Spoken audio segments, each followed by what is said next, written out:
Les prix à la pompe dans le rouge avec l'envolée des cours de l'or noir. Explications et analyses en compagnie de Yuri Dadouche, spécialiste des questions économiques au Policy Center for the New South. La visite au Maroc du ministre libyen de la Jeunesse pour rencontrer son homologue Mehdi Ben Saïd au cœur des échanges, la mise en œuvre du volet de la haute commission mixte relatif aux générations futures. Et sa forme géométrique a forcément attiré votre attention. Vous saurez tout sur la conception du pavillon marocain à l'Expo universelle 2020 de Dubaï. Tarek Oualalou, son concepteur, sera sur notre plateau. Et la fluctuation des tarifs du pétrole qui ne préoccupe pas uniquement l'Union européenne. Les conséquences se font sentir dans plusieurs régions du monde et notamment sur notre continent. Le baril d'or noir s'établit au-dessus des $80, un cours jamais atteint depuis 7 ans et cela s'en ressent sur les prix à la pompe. Une tendance qui affecte également d'autres matières premières comme le gaz et le charbon. Et direction les États-Unis à Washington où nous retrouvons Yuri Dadouche. Bonsoir et bienvenue. Vous êtes Senior Fellow au Policy Center for the New South basé à Rabat, spécialiste notamment des questions économiques. Quelles sont selon vous les causes de cette nouvelle flambée des cours du pétrole sur le marché mondial? À la base, c'est un problème où la demande à la suite de la pandémie et à la reprise économique qu'on voit au niveau global, la demande a accéléré d'une façon très importante par rapport à l'offre. Or, l'offre de ces produits énergétiques, a baissé de façon très importante au pire moment de la pandémie, car simplement on n'en avait pas besoin. Également, il y a eu moins d'investissements dans ces dernières années et bien entendu pendant la pandémie elle-même. Or, la force de la reprise est telle, particulièrement en Chine, que l'offre ne tient pas le coup sur la demande. Ça, c'est le cadre général. Après, quand on parle des différents produits, c'est-à-dire le pétrole, le charbon, le gaz, il y a des éléments spécifiques. Par exemple, dans le cas du pétrole, l'effet OPEP est important. Dans le cas du charbon et du gaz, qui sont des produits plus régionaux, il y a des facteurs très centrés dans différentes régions, y inclut des effets météorologiques. Yuri Dadouche, quels sont les pays qui pourraient être les plus impactés, notamment sur le continent africain? Dans le monde, il y a une trentaine de pays qui sont exportateurs nets d'énergie. Il y en a plusieurs qui sont dans une situation plus ou moins neutre, mais la grande majorité des pays sont des pays importateurs d'énergie. Il inclut beaucoup de pays d'Afrique, il inclut le Maroc, qui a une facture énergétique très, très importante. Représente entre, je ne me rappelle pas exactement, entre 7 et 10% du produit intérieur brut. Ces pays-là, les pays importateurs, vont souffrir au fait d'une diminution de leurs revenus réels nets. Or, au niveau global, il y a un effet sur l'inflation qui est important un peu partout. Et après, il faut regarder à l'intérieur du pays, parce que comment se reflète cette augmentation de prix énergétiques dépend beaucoup de politiques gouvernementales. Alors en Europe, on essaie d'aider, surtout avec l'hiver qui vient, les familles à maîtriser cette hausse de prix. Dans le cas du Maroc, le prix du pétrole, ou enfin le prix de l'essence augmente, l'effet d'autres produits comme par exemple l'huile pour chauffer ou l'huile pour cuisiner. Il y a des subventions qui permettent une certaine médication de cet effet. Beaucoup dépend à l'intérieur du pays de politiques gouvernementales. En quelques mots, Yuri Dadouche, comment est-ce que vous voyez évoluer la situation? En d'autres termes, est-ce que la hausse des prix est partie pour durer? Bon, je fais ça depuis longtemps, il faut faire très attention à faire des prévisions. Mais il est fort probable qu'étant donné que les faits sur l'offre sont dus à la pandémie et à tous les dérangements que la pandémie a apportés, que dans la mesure où la pandémie diminue, et c'est ce qu'on voit en ce moment dans le monde, et ce qu'on s'attend dans les prochaines années, 2 ans, avec en particulier les vaccins, l'offre devrait retourner à des niveaux plus ou moins normaux. De l'autre côté, l'accélération gigantesque de la croissance au niveau mondial qu'on observe en ce moment doit se réduire dans le courant de la prochaine 12 mois. On ne va pas continuer à croître au niveau global à un niveau de 5 ou 6% par an. Merci. C'est pour cela qu'on s'attend à une modération dans le courant de l'année prochaine. Merci beaucoup, Yuri Dadouche. Je rappelle que vous êtes senior philo au Policy Center for the New South, basé à Rabat, et spécialiste des questions économiques, notamment les conclusions maintenant de la conférence ministérielle internationale de soutien à la Libye, à l'issue de la rencontre organisée hier à Tripoli avec la participation des représentants d'une trentaine d'États, dont le Maroc. Le gouvernement libyen s'est engagé à respecter les résolutions de l'ONU. Il entend ainsi créer un environnement propice à la tenue d'élections nationales, transparentes et inclusives le 24 décembre prochain. Et par la voix de sa chef de la diplomatie, l'exécutif a réitéré son refus des ingérences étrangères et des tentatives de semer le chaos en Libye. Et c'est dans ce contexte que le ministre libyen de la Jeunesse s'est rendu dans le Royaume. Aujourd'hui, il s'est entretenu avec son homologue, Mohamed Mehdi Ben Saïd, à Rabat, des échanges consacrés au bien-être des générations futures dans les deux pays. Le récit de Yassine Laazaz sur un reportage de Nadia Ouhta et Hicham Souni. Cet accueil chaleureux réservé par Mohamed Mehdi Ben Saïd, ministre de la Jeunesse, de la Culture et de la Communication, à son homologue libyen Fathallah Abdeltaif Al-Zini, est le symbole du renforcement de la coopération entre les deux pays. Cette rencontre a notamment permis de placer les intérêts de la jeunesse au centre des discussions.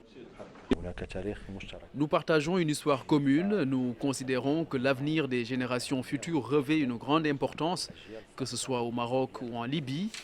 Et puisque nous sommes deux jeunes ministres chargés de la jeunesse, nous avons décidé de mettre en place un programme de travail en commun. Les deux ministres ont saisi l'occasion de cet entretien pour entamer l'élaboration de programmes communs à destination de la jeunesse qui représentent une richesse inestimable pour les deux pays. L'espace maghrébin est un espace jeune, c'est sa plus grande richesse. Et sur ce point, nous partageons une vision en commun.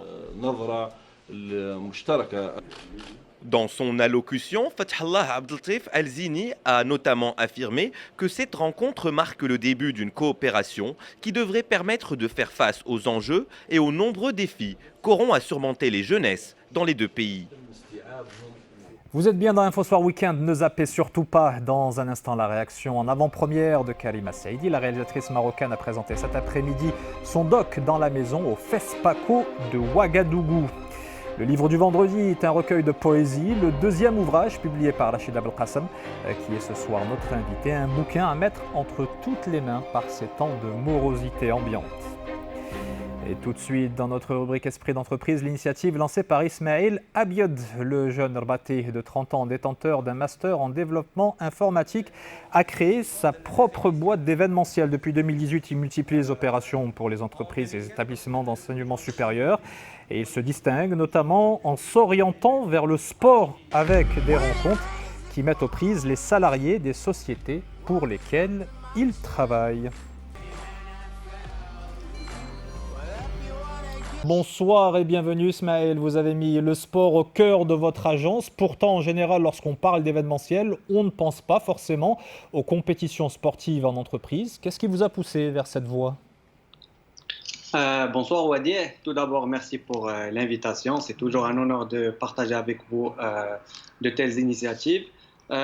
J'ai choisi le sport, tout d'abord ça remonte à 2014 lorsque j'ai eu la chance d'être sélectionné parmi les organisateurs de la Coupe du Monde des clubs 2014, grand événement qui s'est déroulé ici au Maroc. Puis par la suite, j'ai eu la chance de participer à l'organisation de la Coupe du Monde Danone Nations Cup. C'est une petite Coupe du Monde pour les enfants. Par la suite, j'ai remarqué qu'il y a un très fort potentiel dans ce secteur qui est le sport. Par la suite, j'ai commencé à entendre des mots comme sport business, industrie du sport. Et c'est là où j'ai décidé de faire de ma passion mon métier, donc alterner événementiel et aussi sport, en commençant à organiser des événements pour entreprises comme des journées du personnel, des team building, où j'intègre généralement des activités sportives dans le but. Alors justement, Ismaël, qu'est-ce que le sport apporte à la vie de l'entreprise dans sa communication, notamment avec l'extérieur et avec ses propres collaborateurs? Exactement. Tout d'abord, je vais parler des impacts en interne. On peut notamment remarquer la cohésion et l'intégration des nouveaux collaborateurs, chose qui est très très importante dans une entreprise. Et en externe, une bonne image de l'entreprise, un bon réseau de networking, justement comme l'événement qui aura lieu demain. C'est une occasion où 20 entreprises pourront se réunir et partager un moment de sport, mais aussi échanger leurs cartes visite, discuter, faire du networking. Quelques mots sur l'événement que vous organisez ce week-end dont vous parliez. Comment ça va se passer, Ismaël? C'est la 9e édition de la Rabat Business Cup. Donc, comme son nom l'indique, c'est une compétition inter-entreprise de foot à 5. Il y aura 20 entreprises qui vont se disputer le titre le samedi et aussi le dimanche.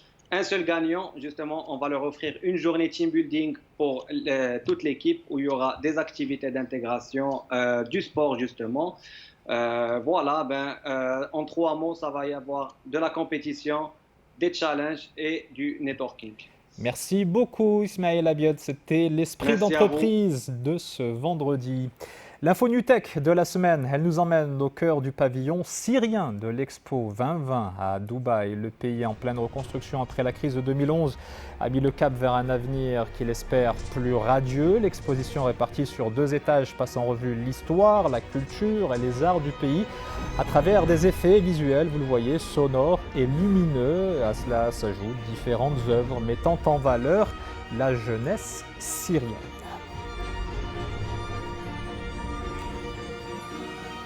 Pour sa part, le Maroc n'est pas passé inaperçu avec son pavillon aux formes rectangulaires, couleur terre à l'Expo Dubaï 2020. Cela en fait un édifice incontournable sur le site de l'Expo universelle avec ses 35 mètres de haut répartis sur 7 étages.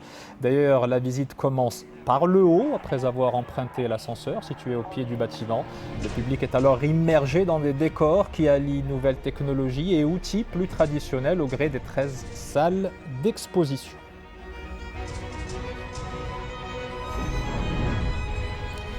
Et le concepteur de ce pavillon est avec nous ce soir sur le plateau d'InfoSoir Week-end. Bonsoir et bienvenue. Tarek Oualalou, on est ravi de vous accueillir. Bonsoir Wadir. Un premier mot d'abord sur l'allure de cet édifice. Il a de quoi surprendre. Comment est-ce que vous l'avez pensé? Je ne sais pas si c'est vraiment surprenant. On a voulu prendre très au sérieux la tradition d'expérimentation des expositions universelles. Depuis le Crystal Palace, la Tour Eiffel, les expositions universelles ont toujours été un lieu de modélisation, d'expérimentation, des laboratoires. Et on est convaincu, on est habité par l'idée que le Maroc est un grand théâtre d'innovation, l'a toujours été, mais en particulier aujourd'hui, c'est un des lieux d'intersection où on peut réinventer la place de l'humanité dans le monde dans ce siècle. Donc on a voulu faire un bâtiment contemporain, profondément marocain, expérimental dans les matériaux qu'il utilise, puisqu'on a pris un matériau primordial qui est celui de la terre. Ce n'est pas couleur terre, il est construit en terre. Et on a voulu l'amener dans le champ contemporain et industriel en le sortant de son carcan vernaculaire pour montrer qu'au Maroc aussi, on pouvait contribuer des technologies pour le reste du monde.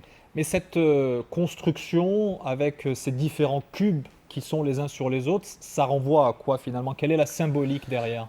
On a plus voulu construire un village, un tissu, un clin d'œil au village en terre de l'Atlas, qu'un seul bâtiment. Et au fond, l'idée derrière ça, c'est de parler de la diversité, de la multitude de la civilisation marocaine. Imaginez que les gens qui viennent le visiter viennent de partout dans le monde, ne connaissent pas notre pays. Et on ne veut pas montrer une chose, mais on veut montrer une multitude de choses. Et cette métaphore nous a amené à fabriquer ce morceau de ville plus qu'un seul bâtiment. De par sa hauteur, effectivement, il impressionne également. Vous avez dit qu'il y avait de la terre, pas seulement comme matière. Il y a aussi ce désir chez vous d'allier la tradition avec la modernité. Comment est-ce que vous avez cherché ce juste équilibre? D'abord, je suis convaincu que notre plus grande tradition est la modernité. Le patrimoine, c'est une chose. On doit fabriquer le patrimoine de demain. On doit s'occuper du patrimoine ancien. On doit essayer de le réhabiliter, mais on ne doit pas nécessairement fabriquer du faux vieux. Donc la manière de faire l'alliance entre la tradition et la modernité, c'est de construire des bâtiments actuels.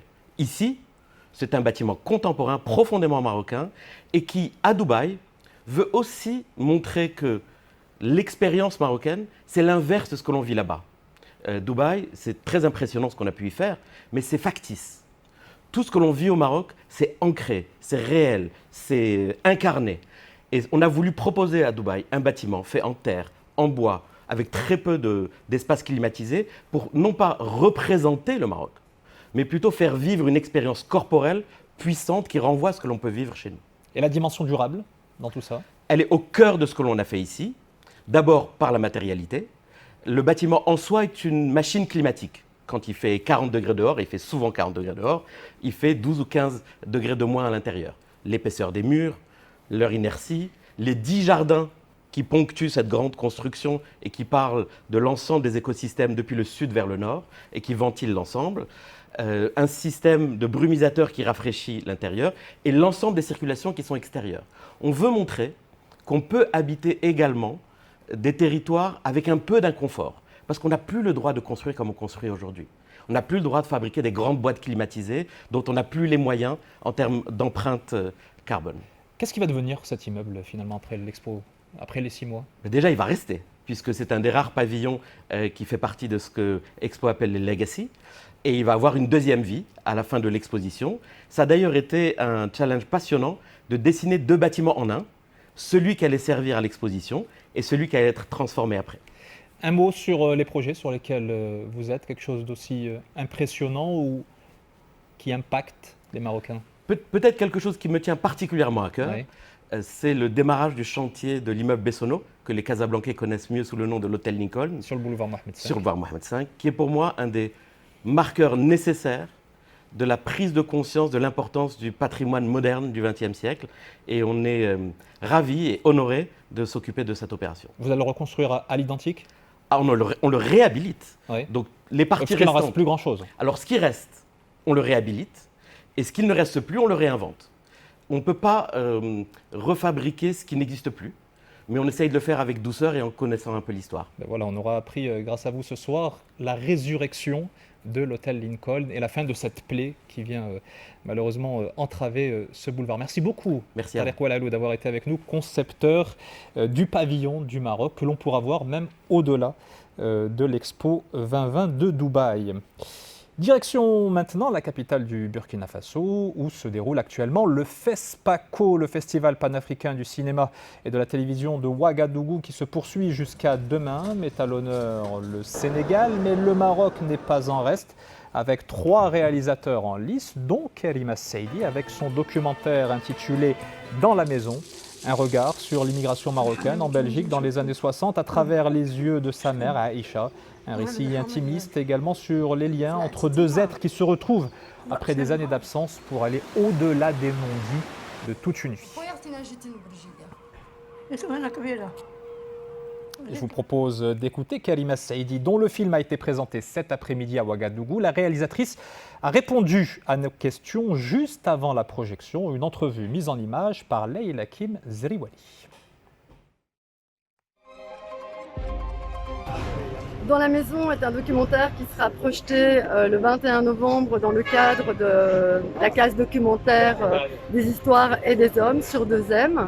Il continue également son parcours en festival et je suis ravie que les téléspectateurs marocains et marocaines vont pouvoir le voir très prochainement.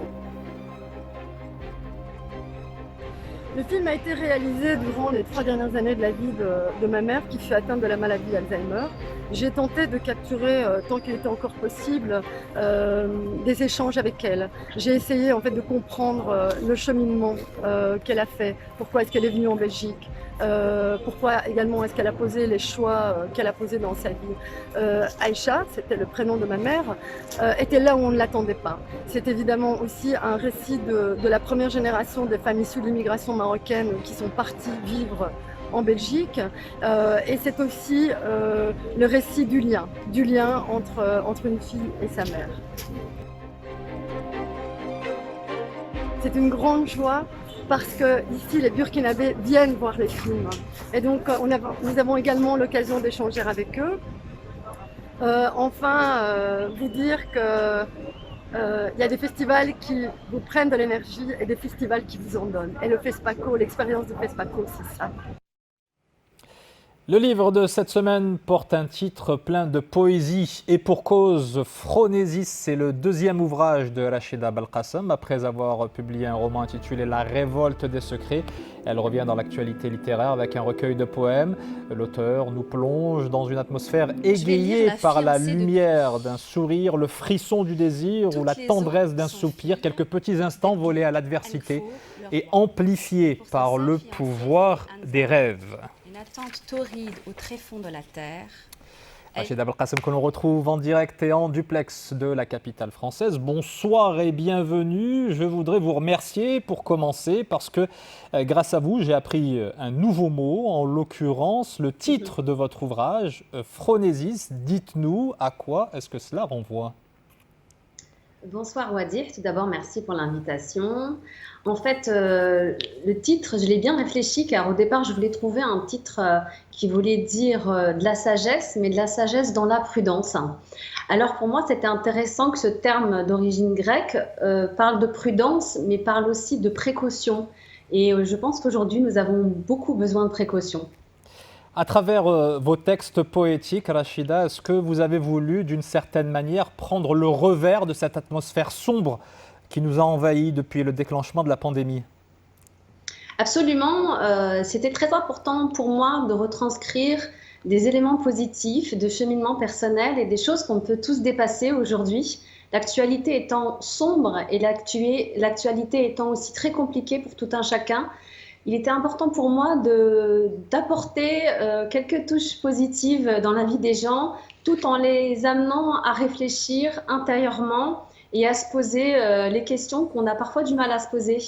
Comment est-ce que vous les avez écrits, ces textes? On a le sentiment que vous avez à chaque fois pris votre plume pour figer des instants qui surgissaient comme ça dans votre quotidien, dans votre existence. Alors c'est très étrange car au départ, il s'agissait de poèmes qui étaient complètement distincts et à un moment donné, ça a fait un puzzle et ça a regroupé un peu comme une sorte de renaissance, comme une sorte de grossesse qu'on voit au fur et à mesure de l'introspection du personnage. L'intérêt du recueil, c'est aussi de permettre au lecteur de s'habiller de mots et de lire un poème plutôt qu'un autre. Il y a effectivement un alignement des poèmes, mais en même temps, chaque poème peut vivre tout seul. C'est très agréable à lire et le lecteur peut voyager au gré de ses humeurs d'un texte à l'autre avec cependant comme fil conducteur la lumière et les couleurs. Pourquoi cette récurrence ? Alors, c'est vrai que j'ai vraiment pensé à une collaboration avec une artiste peintre qui m'a accompagnée dans cet ouvrage, qui est Ilham Laraki. Il était important de remettre de la couleur parce qu'il y a certains mots qui ont une sonorité qui nous ramène aux couleurs. Et la couleur est intrinsèquement liée aux émotions. Et on sait que tout un chacun, même dans l'enfance, tout au cours de l'âge adulte, les couleurs nous ramènent à des émotions, à des parcelles de nos vies, à l'enfance. Et il était important pour moi d'emmener le lecteur comme ça, un peu dans une forme d'intimité, d'introspection. Et le bleu notamment est très présent, vous lui avez même consacré un texte. Qu'est-ce qu'il symbolise pour vous ? Le bleu a été beaucoup utilisé chez les peintres, a été beaucoup discuté et le bleu, à mon sens, symbolise une forme d'unité. On parle de bleu quand on parle du ciel, on parle de bleu quand on parle de la terre, de la mer et c'est une couleur qui, à mon sens, est une couleur qui anime toutes nos émotions et les émotions que j'ai voulues, elles sont surtout des émotions apaisantes et c'est pour ça qu'entre le titre, les couleurs et le choix de certains mots et aussi le rythme le rythme des mots, le rythme des poèmes, ça permettait aussi au lecteur de s'imprégner de tous ces éléments à la fois positifs et apaisants. Vous l'avez évoqué, ce qui ajoute de l'esthétique à vos mots, c'est la présence dans votre livre, vraiment à l'intérieur, dans les pages, d'œuvres réalisées par la très talentueuse artiste Ilham El Araqi Omari. Vous l'avez cité. Comment s'est passée la collaboration ? C'était une collaboration qui était très intéressante car lorsqu'elle a peint certaines de ses œuvres, le titre des œuvres correspondait au titre de mes poèmes. Sa sensibilité s'apparente à la mienne ou moi à la sienne en tout cas. Et toutes ces thématiques de souffle, toutes ces thématiques de cadence, toutes ces thématiques de l'humanité, mais l'humanité dans sa profondeur la plus intime, dans sa part de sombre et de lumière. J'ai trouvé très intéressant de voir à quel point ces tableaux étaient habités un peu par la dualité de lumière et d'obscurité et à la fois remplis d'humanité. Et j'ai trouvé qu'elle habillait parfaitement mes poèmes ou en tout cas, et c'est une collaboration que j'ai aussi réfléchi comme une forme de fusion qui permet aussi au lecteur de naviguer entre la poésie et l'œil aussi, puisque l'œil aussi permet aux émotions de passer à travers la peinture. Merci beaucoup Rachida Belkacem d'avoir été avec remercie. nous en duplex depuis la Merci. France. Et vous êtes l'auteur de Phronésis, c'est aux éditions Merci. Mindset. Et pour finir, on reste dans l'univers culturel au sens très large avec cette peinture signée par, tenez-vous bien, un hippopotame. La scène a été filmée le 7 octobre dernier par un gardien du zoo à San Antonio aux États-Unis. L'animal s'est fait badigeonner de peinture non toxique sur le museau avant de marquer une toile de son empreinte, une vidéo qui n'a pas manqué, vous l'imaginez, de faire le buzz sur les réseaux sociaux. Il me reste à vous rappeler l'une des principales informations de ce vendredi 22 octobre. La situation vaccinale dans le Royaume en nette amélioration en vue de l'obtention du pass devenu obligatoire dans la vie de tous les jours. C'est un signe qui ne trompe pas. Près d'1 million de personnes ont reçu leur 3e dose jusqu'à présent. Et sachez qu'un pass provisoire pourra être émis à partir de lundi prochain pour les primo-vaccinés. C'est ce qu'a fait savoir ce soir le ministère de la Santé dans un communiqué. Dans un instant, Econews suivi de Que du sport et d'Al Masaïa présenté par Houssine Ouzig. Juste après, ne manquez pas le show de Rachid Lalali. On se retrouve demain, même heure, même endroit.